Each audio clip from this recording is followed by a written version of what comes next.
이런 말을 먼저 생각하면서 하나님의 말씀을 오픈하려고 합니다. 빨리 가려면 혼자 가고 멀리 가려면 같이 가라. 믿음을 스포츠로 비유한다면 믿음은 100m의 단거리 경주가 아니라 믿음은 42.195km를 달리는 마라톤처럼의 장거리 경주입니다.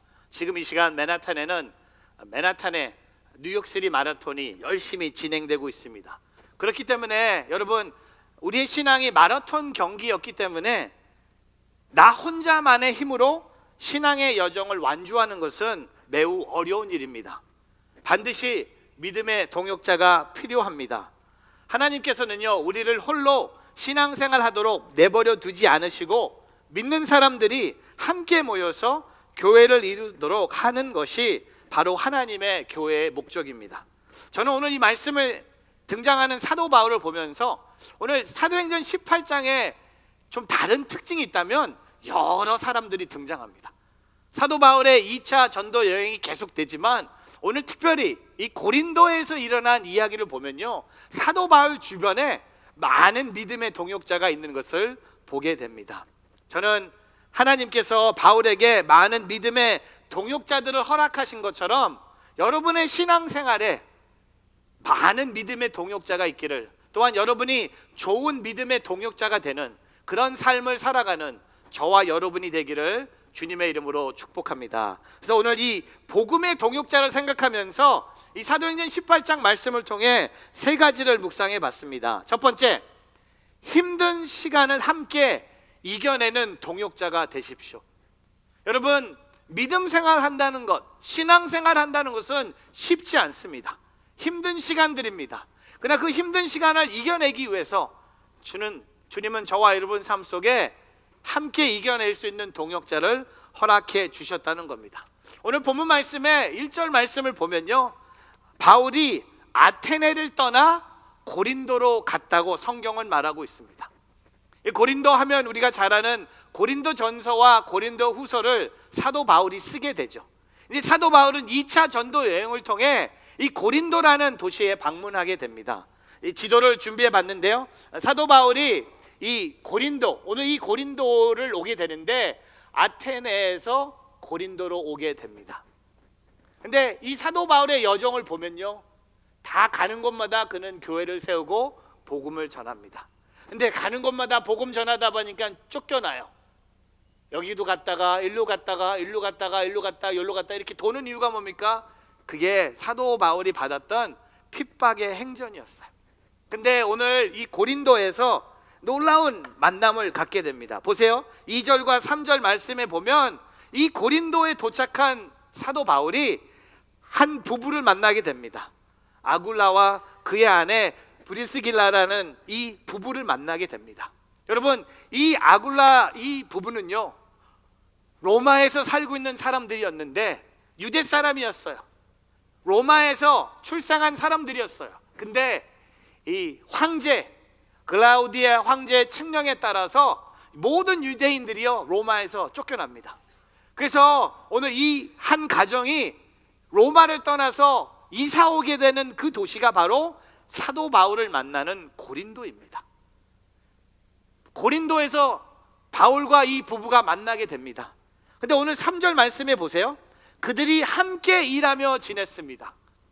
여러분, 바울과 이 부부가 함께 일하며 지냈습니다. 근데 바울과 그들과 마찬가지도 천막을 만드는 일을 했기 때문입니다. 영어로 보니까 He was a tent maker, 말 그대로 텐트를, 천막을 만드는 사람들이었습니다. 여러분, 그 당시 여행자들과 군인들 때문에 천막에 대한 소유가 높았어요. 그래서 천막을 만들어서 파는 일은 좋은 사업 중에 하나였습니다. 하나님께서 힘든 상황 가운데 있었던 바울과 낯선 땅에서 사명을 몰라 방황했던 이 부부를 만나게 하셨어요. 이 만남의 목적이 뭘까요? 서로 복음의 동역자가 되는 거예요. 여러분, 아굴라와 브리스길라 부부는 바울의 동역자일 뿐만 아니라 여러분, 고린도 교회를 세우는데 결정적인 역할을 하는 일꾼들입니다. 여러분, 제가 질문 하나 할까요? 고린도 교회가 첫 예배가 어디서 드렸는지 아세요? 바로 아굴라와 브리스길라의 집에서 첫 예배를 드립니다. 그리고 그 교회가 고린도 교회가 되는 거예요. 여러분, 하나님은요 가장 좋은 동역자를 가장 적절할 때 붙여주시는 분입니다. 저는 이렇게 여러분에게 적용하고 싶어요. 힘든 시간을 보내고 있습니까? 여러분 힘든 시간을 보내고 있어요? 그러면 기도하세요. 하나님에게 동역자를 달라고 기도해 주세요. 내가 힘든 일을 겪고 있는데 나의 힘든 일을 나눌 수 있는 사람을 내게 보내달라고 기도해 주세요. 또한 여러분 힘든 시간을 보내고 있는 사람을 눈으로 보고 있어요? 그러면 그의 옆에 가서 그의 동역자가 되어 주시기를 주님의 이름으로 축복합니다. 여러분, 힘든 사람이 내가 필요한 것만큼 내 주변에 힘든 일을 겪고 있는 사람들이 있다면 그들의 옆에 서서 동역자가 되는, 여러분 열왕기상 19장 10절에 보면요 엘리야가 하나님 앞에 탄식하면서 원망하면서 외칩니다. 저는 만군의 하나님 여호와를 매우 열심으로 섬겼습니다. 그러나 이스라엘의 자손들이 주의 언약을 버리고 주의 제단을 부수며 주의 예언자들 칼로 죽여서 이제 저만 혼자 남았습니다. 그런데 저들이 이제는 제 목숨까지 빼앗으려고 합니다. I am the only one left. 내가 하나님의 일을 하고 있는데 나밖에 남은 사람이 없다는 걸 대해서 엘리야가 하나님 앞에 탄식하면서 원망하면서 외칩니다. 왜 주님 나를 혼자 이곳에 보내주셨습니까? 왜 나밖에 남지 않았습니까? 왜 다 죽었습니까? 이렇게 기도하니까 주님이 뭐라고 대답한지 아세요? 18절 말씀. 그러나 내가 바울에게 무릎을 꿇지 않고 입을 맞추지도 않은 사람들 7,000명을 이스라엘에 남겨두었다. 여러분, 엘리야에게 7,000명의 동역자를 하나님이 남겨주신 거예요. 여러분, 우리의 인생도 마찬가지입니다. 힘든 일을 만나고 있을 때 하나님은 우리 주변에 동역자들을 허락해 주신 거예요. 어노인팅이라는 찬양팀의 11번째 CD에 있는 곡 한 곡을 소개합니다. 이 곡의 이름은 손잡고 함께 가세. 커뮤니티 이런 거 필요 없고요. 손잡고 함께 가는 거예요. 커뮤니티 맞는 것 같아요. 손잡고 함께 가세. 근데 이 찬양이 제가 아침에 듣는데 이게 너무 기뻐요. 이런 찬양입니다. 우리 함께 손잡고 가세. 조금 느리고 어려울지라도 주님 부르신 그 감격 붙잡고 손잡고 함께 가세. 우리 걸어가는 이 길이 결코 처음 밟는 길이 아니야. 수천 년 동안 온 땅 곳곳에서 주님 따라 흔적 있으니 우리 걸어가는 이 길이 낯설고 두려워 보일지라도 삶의 무게를 뚫고 흘러 들어오는 주님 부활의 생명을 봐. 함께, 우리 함께 손잡고 가세. 조금 느리고 어려울지라도 주님 부르신 그 감격 붙잡고 손잡고 함께 가세. 여러분, 여기에 가장 감동은요, 함께예요. 함께 가는 거예요. 어려운 사람을 내가 돕는 거고요. 내가 어려움에 당했으면 주님은 늘 내 주변에 나를 돕는 동역자를 허락해 주신다는 겁니다. 그 여러분의 배우자가 될 수도 있고, 여러분의 부모가 될 수도 있고, 여러분 교회에서 만난 순 가족이 될 수도 있고, 함께 교회를 섬기는 찬양팀, 함께 교회를 섬기는 러빙핸드, 누가 될지는 모르겠지만 늘 주님은 우리 주변에 우리가 꼭 필요한 동역자를 제일 좋은 때 우린 주님이 허락해 주신다는 겁니다. 여러분, 옆에 있는 사람 보세요. 당신의 동역자예요. 든든하지 않으세요? 아니, 너무 불안해요? 든든한 사람들입니다. 힘들고 어려울 때 함께 동역자로 세워가는 오늘 저와 여러분의 삶이 되기를 주의 이름으로 축복합니다. 두 번째, 복음 전파를 위해서 수고하는 동역자가 되세요. 여러분, 힘들고 어려운 거 돕는 동역자도 중요하지만 그것을 뛰어넘어서 우리는 복음 전파를 위해서 수고하는 동역자가 되어야 된다는 겁니다. 오늘 보세요. 사도행전 18장 4절과 5절에 하나님께서 바울에게 복음 전하는 그 수고에 동역자를 보내주세요. 같이 한번 읽어보겠습니다. 4절. 안식일이면 그는 회당에서 토론하며 유대 사람들과 그리스 사람들을 설득하고자 했습니다. 여기 그는 누굽니까? 바울이에요. 바울은요, 도시에 들어가면요 제일 먼저 회당에 갑니다. 항상 회당을 먼저 들어가요. 회당에 들어가서 복음을 전해요.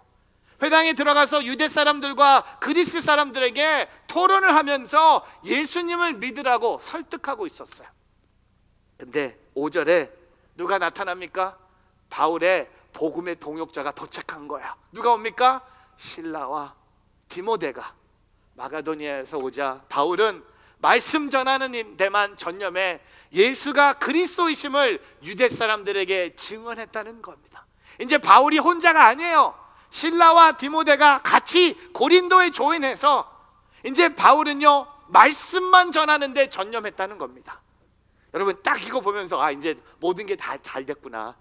이제 팀이 만들어졌고 이제 너무 아름다운 시스템이 만들어졌으니까 아무런 고난이 없겠다라고 생각하는데, 여러분 보세요. 그 다음 절, 팀이 만들어지니까 그 유대인들의 반발도 만만치 않아졌어요. 볼까요? 6절과 7절 같이 있습니다. 그러나 유대 사람들이 바울에게 대들며 욕설을 퍼부었습니다. 바울은 자기 옷을 먼지에 떨며 단호하게 그들에게 말했습니다. 여러분들이 멸망해도 그것은 여러분들의 책임입니다. 나는 이제 책임이 없습니다. 이제 나는 이방 사람들에게 가겠습니다. 그리고 7절, 그리고 나서 바울은 회당을 떠나 디도 유스도라는 사람의 집으로 갔습니다. 그는 하나님을 경외하는 이방 사람인데 그의 집은 회당 바로 옆에 있었습니다. 여러분, 팀이 만들어지는데 유대인들의 반발도 올라간 거예요. 여러분들, 바울이 담대하게 선포합니다. 왜? 동역자가 있으니까요 힘이 나는 거예요. 실라와 디모데가 있으니까 이제 담대하게, 당신들이 예수님을 안 믿으면 당신들 책임입니다. 당신들이 멸망할 겁니다 하고 나는 이제 이방 사람들에게 전하겠습니다. 떠나요. 그래서 떠나서 바울은 가만히 있는 것 같은데 하나님은 아직도 일하고 계세요. 그 다음 절 8절에 놀라운 복음의 역사가 일어납니다. 같이 있습니다. 시작. 회당장 그리스보와 그 온 집안이 주를 믿게 되고 바울의 말을 들은 다른 많은 고린도 사람들도 믿고 세례를 받았습니다. 여러분, 무슨 일이 일어났죠? 누가 예수를 믿어요? 회당장이. 그 회당에서 바울이 복음을 전했는데 설득하려고 노력했는데 아무도 안 믿는 것 같았는데 회당장이 바울의 말을 듣고 그 온 집안이 예수를 믿고 그 고린도의 많은 사람들이 또 예수를 믿고 고린도에 있는 많은 사람들이 세례를 받았다고 성경은 말하고 있습니다. 여러분, 동역자의 참된 의미는요 나를 돕기 위해서 힘을 보태는 사람이 아니라는 겁니다. 동역자는요 내가 잘 되기 위해서 하나님이 붙여주는 사람이 동역자가 아니에요. 동역자는 누구입니까? 주님의 일을 하기 위해서 함께 힘을 보태는 사람이 동역자인 거예요. 우리는 동역자 생각할 때 나를 도와주는 사람, 내게 힘을 보태주는 사람을 동역자로 생각합니다. 아니에요. 여러분의 동역자는요 여러분에게 힘을 보태줄 필요가 없는 거예요. 여러분의 동역자의 역할은 딱 하나예요. 주님의 일을 하기 위해서 함께 힘을 보태는 사람이 여러분의 동역자입니다. 제가 아침부터 우리 교회 이렇게 살펴보면요 동역자들이 너무 많은 거야. 너무 감사한 거야. 여러분, 오늘 아침에 7시가 딱 됐는데 8시 예배 준비하는데 7시부터 믿음의 동역자들이 교회 구석구석을 다녀요. 성찬팀 이거 준비하기 위해서요 아침 7시에 와갖고 저 코너에서 기도하면서 정성껏 성찬을 준비합니다. 러빙핸드팀 아침에 일찍 와갖고요 떡을 하나하나씩 여러분이 잘 드실 수 있도록 정성껏 하나하나씩 정리하고 있어요.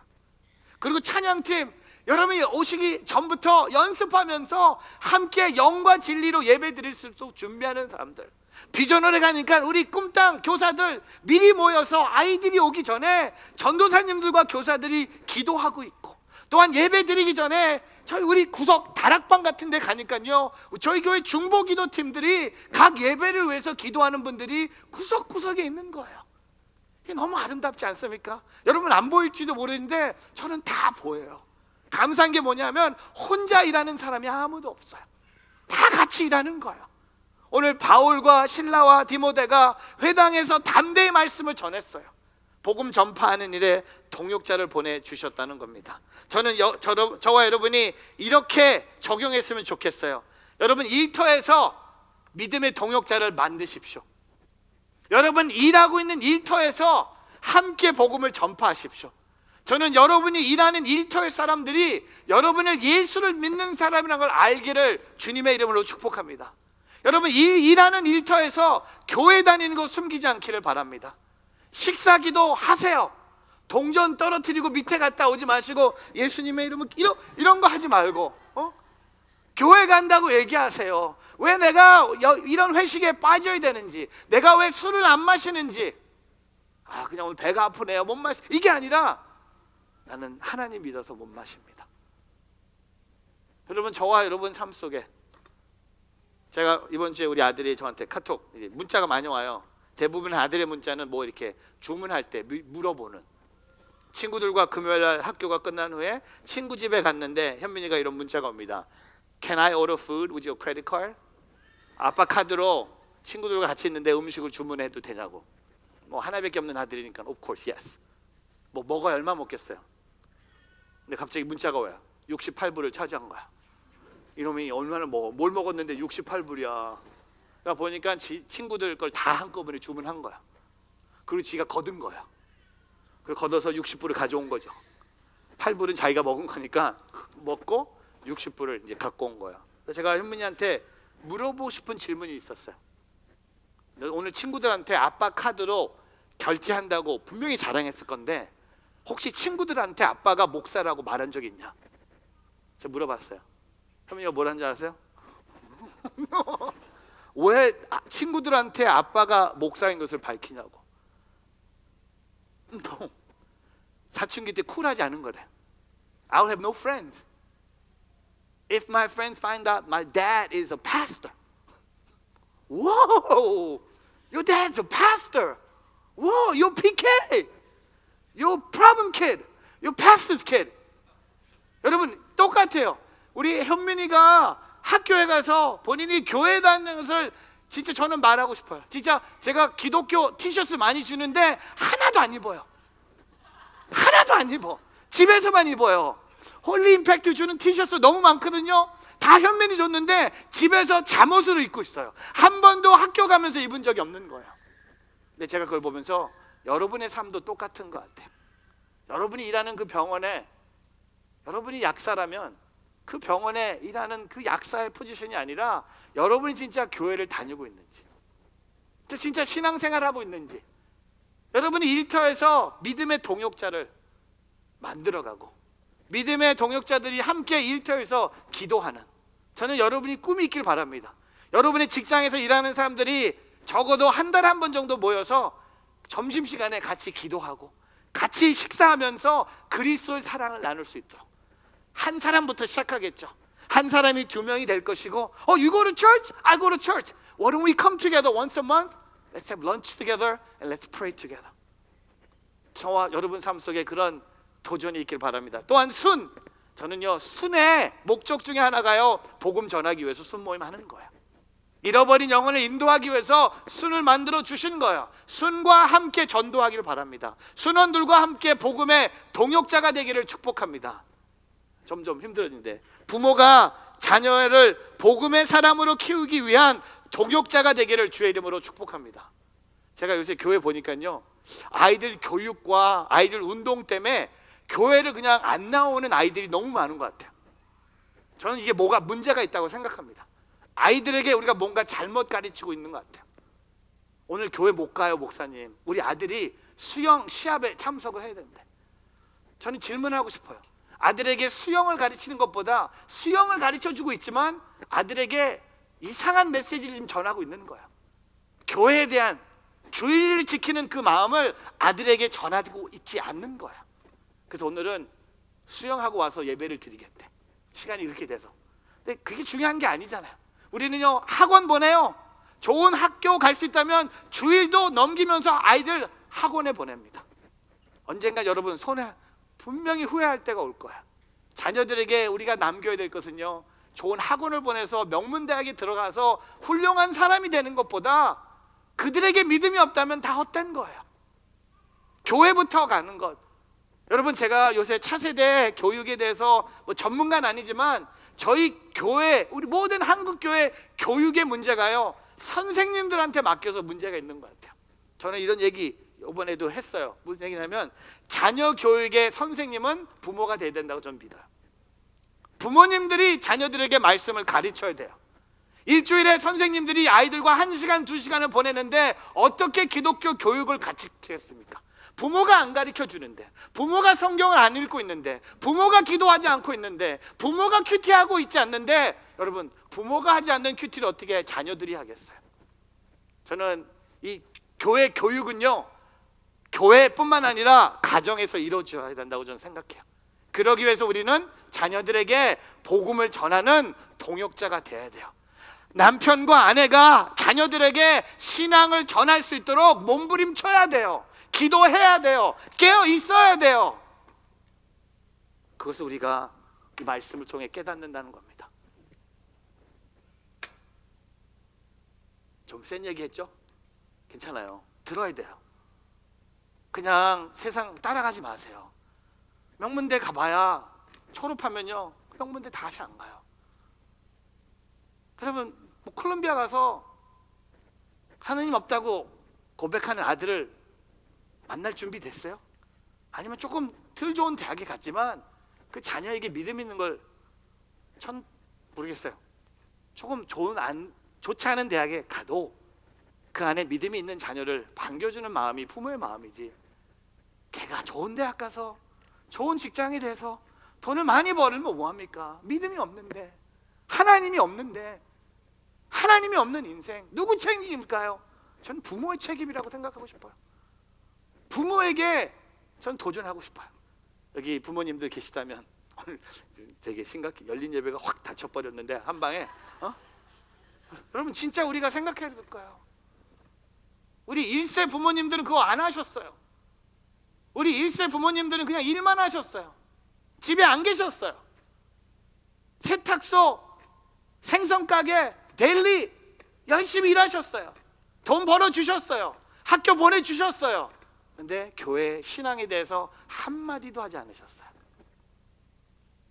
그러니까 지금 그런 자녀들이 커서 성인이 된 거예요. 여러분, 저도 그런 사람 중에 한 명이고 여러분도 그런 사람의 한 분이에요. 저는 지금 우리가 너무 공부 1등, 탑, the best 이런 게 아니라 2등 해도 돼요. 5등 해도 돼요. 그렇지만 신앙은 1등 할 길, 그런 믿음을 갖고 자녀 교육에 힘쓰는 오늘 저와 여러분이 되기를 주님의 이름으로 축복합니다. 세 번째, 더 많은 동역자를 찾으세요. 여러분, 실라와 디모데가 다 아니었고요, 그 회당장이 예수를 믿고 고린도 그 동네가 다 끝난 게 아니라 더 많은 동역자를 찾아야 된다는 겁니다. 더 있어요. 하나님이 9절부터 11절에 바울에게 이렇게 말씀하세요. 9절 말씀, 어느 날 밤 주께서 환상 가운데 바울에게 말씀하셨습니다. 두려워하지 말라, 잠잠히 있지 말고 말하여라. 10절, 내가 너와 함께 있으니 아무도 너를 해치지 못할 것이다. 이 도시에는 내 백성이 많다. 그래서 바울은 그곳에서 1년 반 동안 머물면서 그들에게 하나님의 말씀을 가르쳤습니다. 여러분, 10절에 하나님이 두 가지 약속하세요. 걱정하지 마, 내가 함께 있을 거야. 아무도 너를 해치 못해. 두 번째 뭡니까? 이 도시에, 고린도에 아직도 하나님을 모르는 백성들이 많다는 거야. 이 도시에 주님을 알아가야 될 사람들이 너무나 많다는 것을 환상을 통해 바울에게 말씀해 주셨어요. 그래서 바울은 1년 반 동안 고린도에 머물면서 하나님의 말씀을 가르쳤어요. 근데 그 백성, 하나님이 필요한 백성 중에 한 명이 오늘 등장합니다. 볼까요? 12절부터 17절 같이 한번 읽어보겠습니다. 시작. 갈리오가 아가야 지방의 총독이었을 때 유대 사람들이 일찍이 들고 일어나 바울을 잡아 법정으로 끌고 가 이 사람이 율법에 어긋난 방법으로 하나님을 섬기라고 사람들을 설득하고 있습니다 라고 고소했습니다. 바울이 막 입을 열려고 하는데 갈리오가 유대 사람들에게 말했습니다. 크든 작든 무슨 죄가 있어 당신네 유대 사람들이 불평한다면 내가 들어줄 만하오.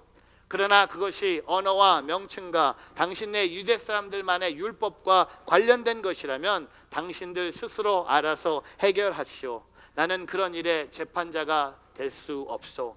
그리고 그들을 법정에서 쫓아냈습니다. 17절, 그러자 그들 모두는 회당장 소스데네를 붙들어 법정 앞에서 그를 마구 때렸습니다. 그러나 갈리오는 이 일에 전혀 상관하지 않았습니다. 여러분, 오늘 11절, 12절부터 17절 사이에 등장하는 한 영혼이요, 예수를 믿게 됩니다. 누굴까요? 갈리오? 아니에요. 누굽니까? 17절에 등장하는 이 회당장. 여러분, 오늘 회당장은 너무 억울한 거예요. 바울이 맞아야 되는데 누가 맞습니까? 회당장이 맞아요. 이 갈리오가, 야, 이거는 유대 사람들끼리 알아서 하라고 모든 사람들을 법정에서 쫓아내니까 그 고린도에 있는 유대 사람들이 열받아 갖고요, 바울을 때리고 싶은 심정을 누구에게 칩니까? 누가 대신 맞습니까? 회당장이 맞아요. 왜? 장이기 때문에. 리더는요, 맞아야 돼요. 회당장이 많이 맞았어요. 마구 때렸다고 합니다. 영어로 보니까 beat him in front of the court. 계속 맞은 거예요. 회당장이요, 계속 맞은 거예요. 근데 여러분 아세요? 이 맞은 사람이 하나님의 자녀가 돼요. 이거 너무, 하나님의 섭리 너무 놀랍지 않습니까? 이 소스데네라는 사람이 다시 언제 등장하는지 아세요? 고린도전서, 사도 바울이 고린도에 편지 쓰잖아요. 고린도전서 잘 들으세요. 1장, 쉬워요. 1장 몇 절일까? 1절에 이 사람의 이름이 언급됩니다. 보세요. 고린도전서 1장 1절에 사도 바울이 고린도에 편지를 쓰면서 이렇게 씁니다. 하나님의 뜻을 따라 그리스도 예수의 사도로 부르심을 받은 바울과, 자기예요, 나 바울과 형제, 아까 누구죠? 야, 회당장이었고요, 바울을 제일 미워하는 사람이 바로 이 사람이에요. 왜? 내가 왜 맞지? 누구 때문에 맞지? 바울 때문에 내가 두들겨 맞은 거예요. 사람들이 열받아 갖고요, 바울을 때려야 되는데 갈리오가 안 된다고 하니까 회당장이 대신 맞은 거예요. 여러분, 하나님의 섭리는 놀랍습니다. 여러분, 혹시 여러분 중에 교회를 가지 못하게 나를 핍박하는 사람들의 미래가 이런 미래가 될 수 있다는 겁니다. 혹시 여러분 남편 중에 여러분 교회 다니는 것에 대해서 핍박하는 남편이 있다면 하나님이 이 남편을 교회로 인도해 줄 수 있다는 거예요. 할렐루야.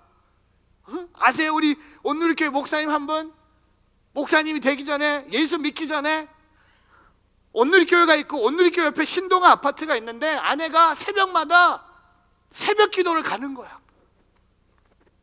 새벽 기도에 아내가 가는 거야. 교회가 너무 이상한 것 같아서 매일 새벽 기도 가는 거야. 교회가 너무 이상한 교회처럼 보여서 아내 따라서 몰래 새벽 기도를 따라간 거예요. 근데 그 자리에서 성령이 그분에게 임했어요. 그날 예수 믿고 온누리교회 아내와 함께 새벽 기도 다니고 집사가 되고 신학해서 전도사가 되고 목사님이 되셨어요. 여러분 아세요? 저와 여러분을 핍박하는 사람도 하나님의 섭리 안에서는 어떻게 될지 모르는 거야. 더 많은 잃어버린 영혼들이 우리 주변에 있다는 겁니다. 혹시 여러분 중에 여러분을 핍박하는 남편 꿈꾸세요. 언젠간 이 남편이 나보다 더 좋은 믿음을 가질 거야. 내가 이 남편을 교회로 인도했는데 내가 이 남편보다 더 좋은 신앙을 가진 것처럼 행동했지만 내 남편은 더 순수한 믿음을 가질 수 있다는 겁니다. 죄송해요, 남편들만 나쁘게 얘기해서. 바꿀게요. 아내가 교회를 안 다녔는데, 그런 커플들이 있어요. 교회 안 다녔는데 결혼하고 나서 남편과 함께 교회 와서 신앙이 생겨서 남편보다 훨씬 신앙생활 잘하는 아내들이 교회 주변에 많이 있습니다. 여러분, 나를 가장 힘들게 하는 사람, 그 사람도 시간이 지나면 여러분의 가장 든든한 동역자가 될 수 있다는 겁니다. 여러분, 오늘 고린도전서 1장 1절이 가장 감동이 뭡니까? 바울하고요 소스데네가 옆에 있는 거예요. 완전히 반대에 있어야 될 사람들인데 하나님의 섭리 안에 둘이 같이 있는 거예요.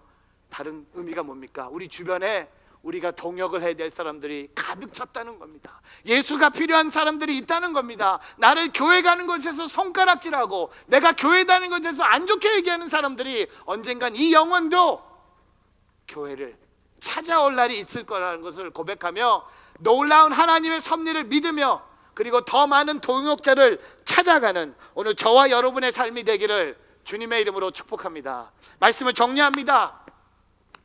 복음의 동역자 세 가지 제가 함께 나눴습니다. 힘든 시간을 함께 이겨내는 동역자가 되십시오.